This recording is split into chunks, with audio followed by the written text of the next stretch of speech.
Second reading comes from the Gospel of Mark, chapter 5, 21 through 42. Listen for God's word in these words from Mark. When Jesus had crossed again in the boat to the other side, meaning crossing the Sea of Galilee, a great crowd gathered around him, and he was by the sea. Then one of the leaders of the synagogue named Jairus came, and when he saw him, he fell at his feet, and he pleaded with him repeatedly, "My little daughter is at point of death. Come and lay your hands on her, so she may be made well and live."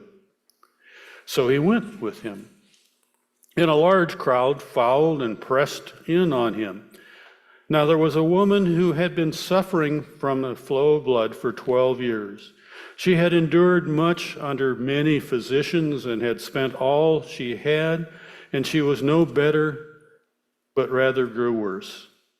She had heard about Jesus and came behind him in the crowd and touched his cloak. For she said, "If I but touch his cloak, I will be made well." Immediately her flow of blood stopped, and she felt in her body that she was healed of her disease. Immediately aware that the power had gone from him, Jesus turned about in the crowd and said, "Who touched my cloak?" And his disciples said to him, "You see the crowd pressing in on you? How can you say, 'Who touched me?'" He looked all around to see who had done it. But the woman, knowing what had happened to her, came in fear and trembling, fell down before him and told him the whole story. He said to her, "Daughter, your faith has made you well. Go in peace and be healed of your disease."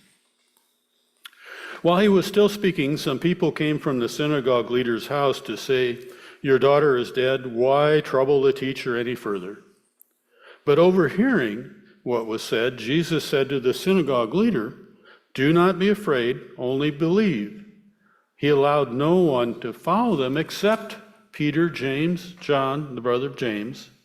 And when they came to the synagogue leader's house, he saw a commotion, people weeping and wailing loudly.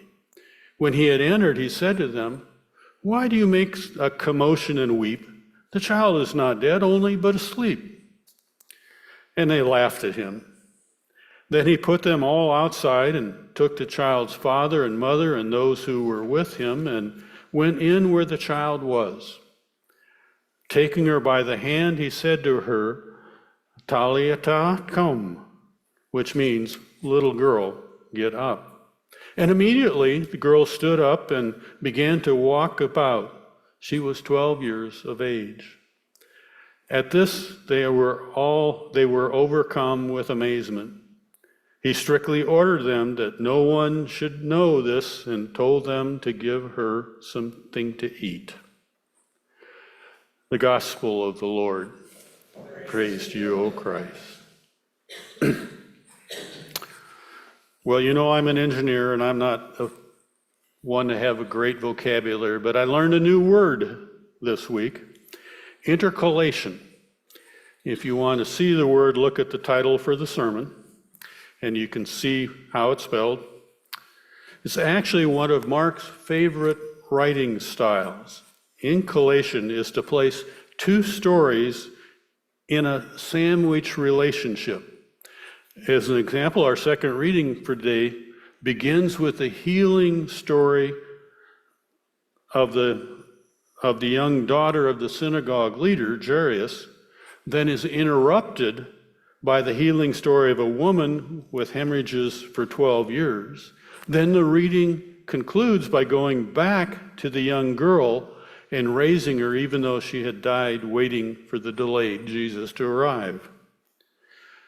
Now you can impress your friends this week that you've maybe learned a new word too, intercalation. Maybe you can give an example for Mark. You can tell them if they would take up your invitation to worship with us, they too could gain such knowledge. Or at least you have a good word to use in the trivia quizzes, or maybe it'll show up in crossword, I don't know. Intercalation, or sandwiching of the stories, is not just a pointless writing style. It brings greater depth and meaning to both stories. Coupling the story of the young girl and the suffering woman, one with the other, is there so that they interpret each other and reveal a Jesus with both his wide-ranging healing power and his power to save. But let me back up a bit. At this point in Mark's telling of the Jesus narrative, Jesus is crossing a lake back and forth by boat. This automatically implies he is teaching on both the Jewish side and the Gentile side of the lake. He is already breaking barriers in cultures and religion. Second, when Jesus heals a woman by the power within him and brings a girl back to life, a series of previous miracles in Mark's gospel come to mind, but this is more impressive than anything that Jesus has done to date. These raise the bar. They stand out because words and stated intentions are not required for the miracle to occur. Jesus' mere presence for the woman to touch restores wholeness and dignity. In the second case, not even death presents a fixed barrier for him. He has the power to pull someone back from the dreaded end that eventually claims all people. In the previous settings, unclean spirits and violent weather provided no match for Jesus. Now, what has been thought to be uncurable medical condition and death itself yield his authority without him saying a word. Given his power, we should ask the question, does anything or anyone reside beyond his influence? And we immediately gain the answer, no. Whatever assails humanity's well-being, all of it appears powerless when faced with the arrival of the reign of God. Remember our new word for the day, intercalation. Mark is fond of using this technique, connecting the two stories by describing as one an interruption that breaks up the telling of the other. Intercalation invites us to consider the two stories in light of each other, invites us to discover more through comparison and contrast than if we read them each separately. In this particular passage, the pairing of the two stories offers a rich characterization of Jesus' healing ministry and the multifaceted salvation he brings. We will find that indeed no one is out of his reach. We get insights through a collection of differences and similarities. Start with a contrast that we learn Jairus' name, but the woman remains anonymous. We can only assume that the synagogue leader, Jairus, is well known to the locals and has a positive status in the community. Yet, this unnamed woman is described in great length in the text. In one long sentence, we hear, having suffered, having spent all her money, gaining no benefit, having gone worse, having heard about Jesus, she uses the confusion of the moving crowd to approach him stealthily. Unlike Jairus, we learn a lot about her. This implies she lives in some degree of shame inflicted by others or herself. She lived with this for 12 years, the same amount of time as Jairus' daughter has been alive. During this time, the woman has lost all her money and failed attempts to treat the condition. Assuming her hemorrhaging renders her infertile, the woman might well find herself as the object of scorn or pity for neighbors and family, at least those who may recognize her. What a contrast, this woman and this public figure, Jairus. Then comes how they approach Jesus. Another total contrast. Jairus publicly falls at Jesus' feet in front of a large crowd. he has no problem making a public display of his reverence for Jesus. In contrast, the unnamed woman uses the distraction of the crowd to touch, just one touch, that she can steal away stealthily. Her healing confirmation does not come from others, but within herself. The woman knows immediately that her body has been healed, that it has happened. When Jesus halts his journey to Jairus' house to identify the woman who tapped into his power, their conversation it has a potential to take the next step to restore her public dignity and relationship. Accepting that her ailment has disappeared, Jesus first makes it clear to all that he, not some hidden sorcery, caused her healing. Then, by calling her daughter, he openly declares his solidarity and relationship with her. He is telling her, because of your faith, you are made well, both physically and holistically, sense of well-being and restoration to community. Of course, taking this time during the interlude created when Jesus interacts with the woman in the presence of the crowd, that crowd already excited about witnessing what he will do for Jairus' girl, the daughter succumbs to death. He looks to the crowd and maybe to Jairus that Jesus has given away her chance. But Jesus makes it clear that this is not a one or the other game. Both stories end in healing, just as both stories share the question of how faith in Jesus manifests itself. Jesus identifies the woman's confidence in her state of desperation as faith. He then urges Jairus to continue to have faith, even given the circumstances. Like others labeled as people of faith in Mark, these two characters need to surmount obstacles that might derail them from keeping their attention on Jesus, keeping their faith in Jesus. Even though the unnamed woman and Jairus both face fear, they must not let fear become something that will eclipse their faith. Mark does not suggest that faith and fear are opposites.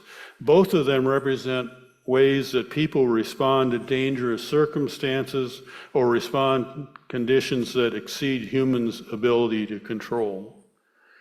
Therefore, Jesus urges Jairus not to let his fear overwhelm his belief. For faith, or you could call it belief in these stories, is not about confessing correct statements about Jesus and his identity. It's not about obedience to commands or follow a pattern. It's rather the expression of radical trust in Jesus. It is a resolute determination born from one's sense of deep need. It is a conviction that Jesus can and will help. It refuses to take that cannot happen for an answer. But we need to complete the similarities and contrasts of these intercalated stories. At the home of Jairus, grief rituals have already begun. Because the girl once waiting for healing is now dead, Jesus takes just a skeleton crew with him. The crowd is left behind. Even when he finds the professional mourners filling the house, he sends them away. Not, of course, without the great statement telling them the girl is sleeping, being greeted with laughter. In a beautiful, almost private moment, he addresses the girl and takes her hand. The young girl rises and is restored to her family. But Jesus is not through.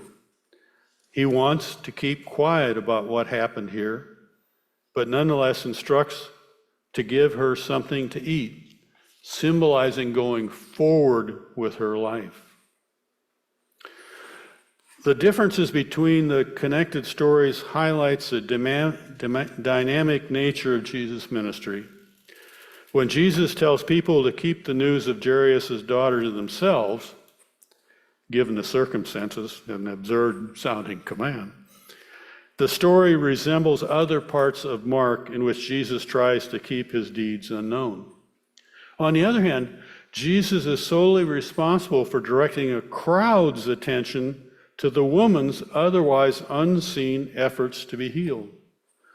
This confirms that not every deed of power in Mark is accompanied by an injunction for secrecy. Even though there's no clear pattern, in this scene, Jesus desires to engage the woman right there, face to face, in public, ensures that everyone knows the woman is the beneficiary of Jesus' power, and that she has not stolen her healing, she deserved it through her faith. Without the dialogue, which serves as a kind of declaration from Jesus, she might be left in the shadows, delivered from ailment, but not fully restored to the wholeness of society. We can see in both stories, the intercalated stories, Jesus extended wholeness and blessing to individuals who would have been considered by others to be out of reach, past the possibility of restoration and health. Because they are those kinds of stories, they are stories that make us consider the possibility that nothing can keep God's holiness contained. Jesus' healing power goes beyond mere fixing to restoration of life, even empowerment through the saving faith of others. In the center of this strategic intercalation is Jesus. But there's also the crowd, a father, friends, professional mourners, and above all, two women, young and old. These women are loosed from death and invited into a new creation going forward.